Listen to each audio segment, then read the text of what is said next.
I have been married for 3 years to a kind husband.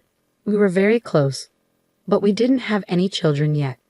We were both looking forward to the day we would have kids until the accident happened. Please listen to this unbelievable story.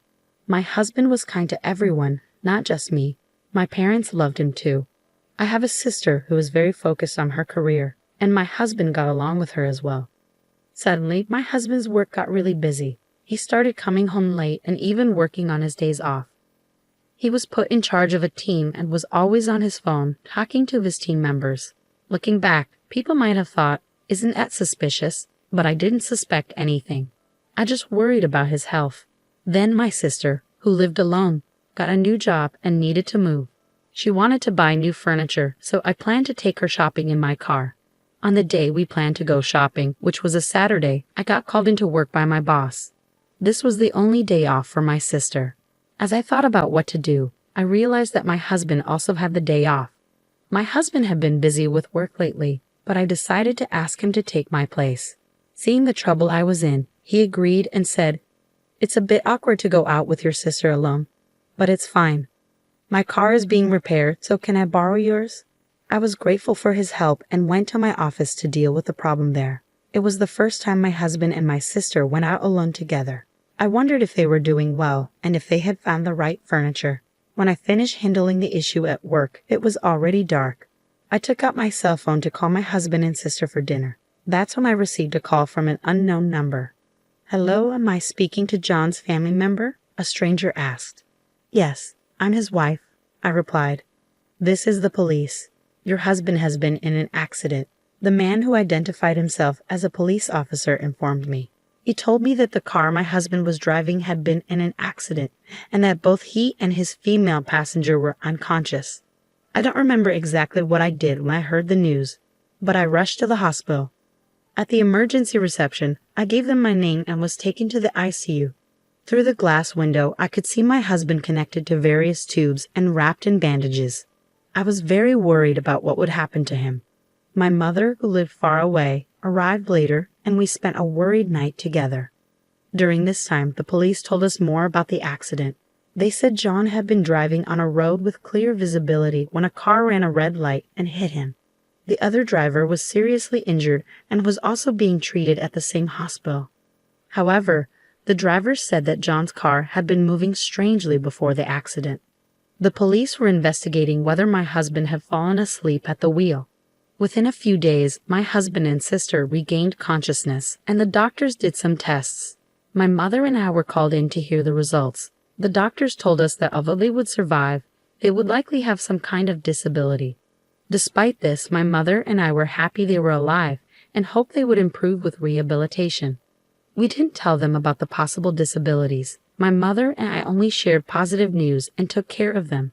My mother looked after my sister, and I took care of my husband. At first, my husband was in shock from the accident and was feeling unwell. He was also worried about the trouble he had caused for me, my mother, and my sister. But as time went by, my husband, who had always been kind to me, started to change.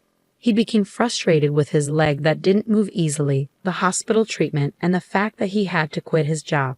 All of this seemed to make him very irritable. Even though he couldn't control his frustration, I still went to the hospital every day because I understood how he felt and wanted to support him. One day, a police detective visited me at the hospital. He explained that they had discovered something about the accident.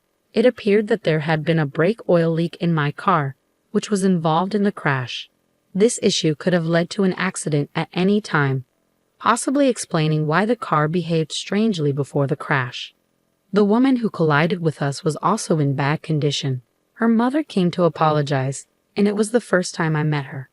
After this, I noticed my husband's outburst towards me increased. He resented my ability to move freely while he was immobile.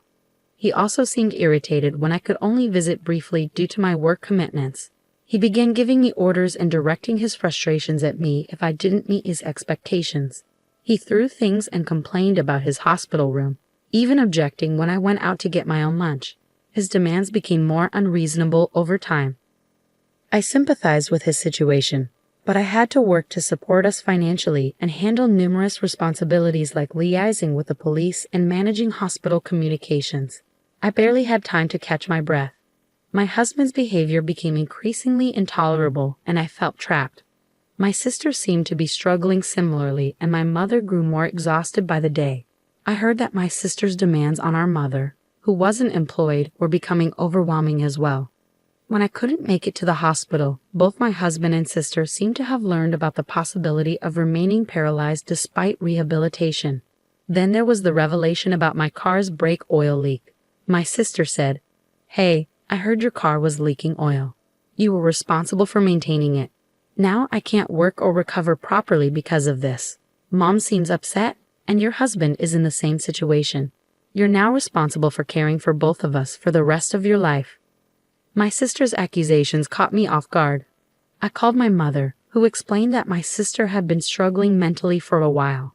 She also mentioned being too tired to go to the hospital. Despite this, I remained worried about my husband and went to see him at the hospital. When I didn't find him in his room, I discovered him with my sister in the common area.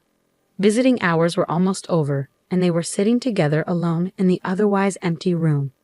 "Hey, I heard that if you had just taken the car in for inspection, none of this would have happened," my husband said, glaring at me. "Yeah, but you're the reason why your sister and I are in this mess," he continued. "The insurance will cover it, and now you're stuck taking care of us for the rest of our lives. Don't forget that."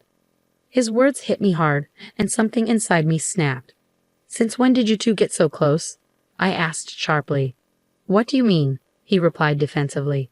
"You don't visit that often, and your mom texted your sister to come over since we can't leave here, and we can't walk. What's wrong with me talking to your sister?" It felt like my husband and sister were teaming up against me.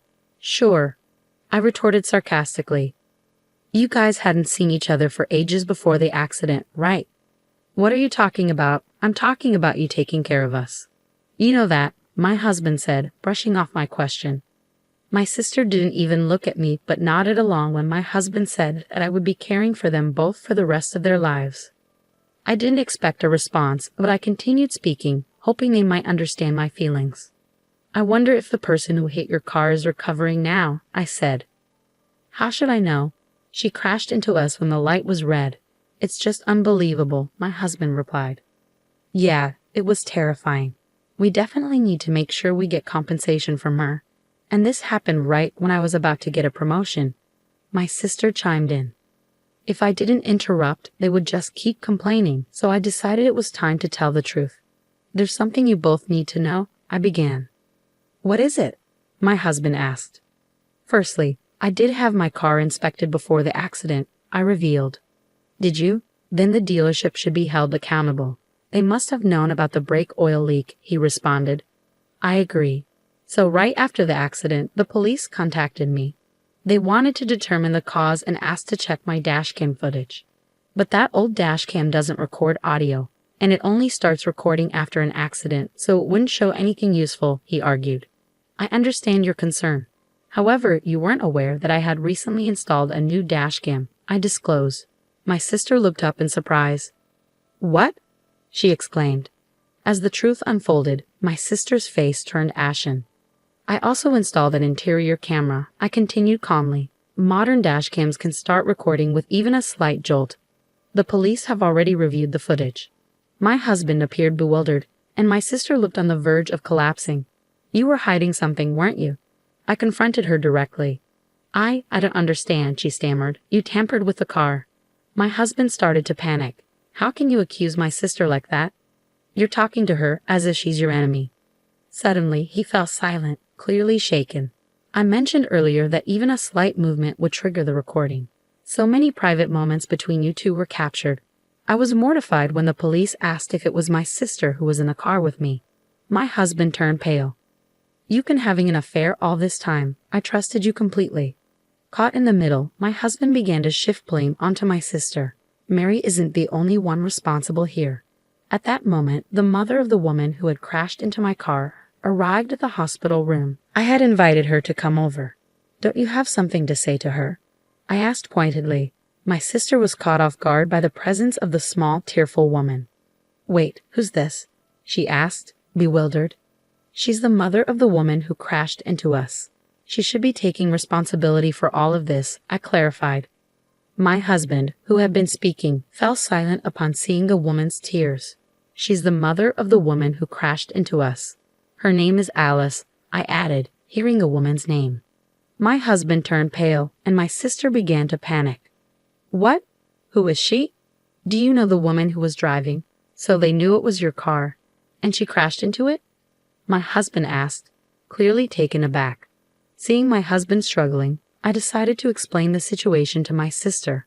She was having an affair with John. He had promised her a divorce, but he didn't follow through. When Alice claimed she was pregnant with his child, John insisted she get an abortion. After that, he cut off contact with her, and she wanted revenge by hurting me. Wait, so that means, my sister began to piece it together. Yes, you were simply in the wrong place at the wrong time, I confirmed. I can't believe this has ruined everything, my sister lamented.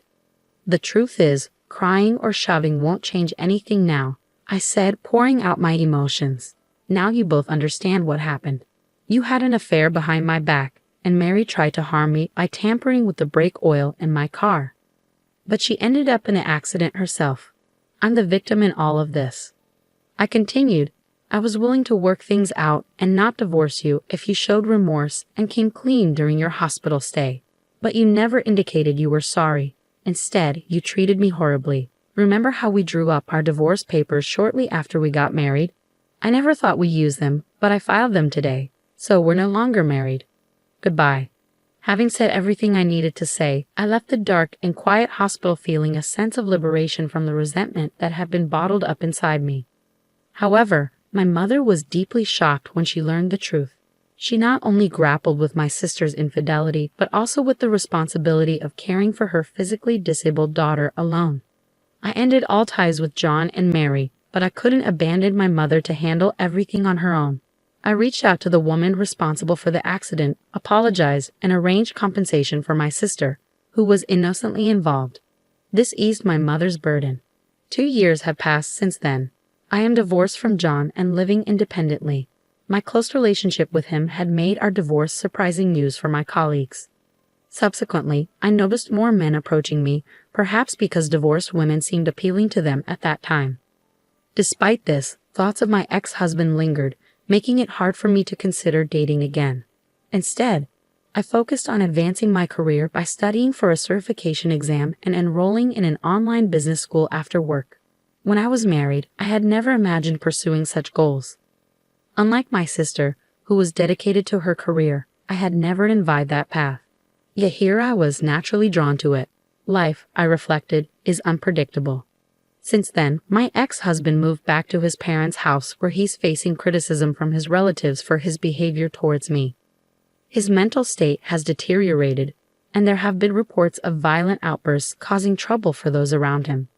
Meanwhile, my sister also returned home but struggled with mental illness, displaying self-centered behavior. My mother, exhausted from everything, used my sister's savings and accident compensation to place her in a care facility. She consulted me beforehand, and I supported her decision. If I hadn't taken action back then, I might have been trapped in a life of servitude to both of them forever. It's something I never foresaw. I passed my certification exam as planned and was transferred to a department where my skills are put to good use. I developed a close relationship with a teacher from my online business school, and soon will be married. He's not just kind to everyone but incredibly caring towards me. When I come home late, he prepares dinner for us, a gesture that brings me immense happiness. As I shared these thoughts with the stars, I hurried home to the partner who awaited me.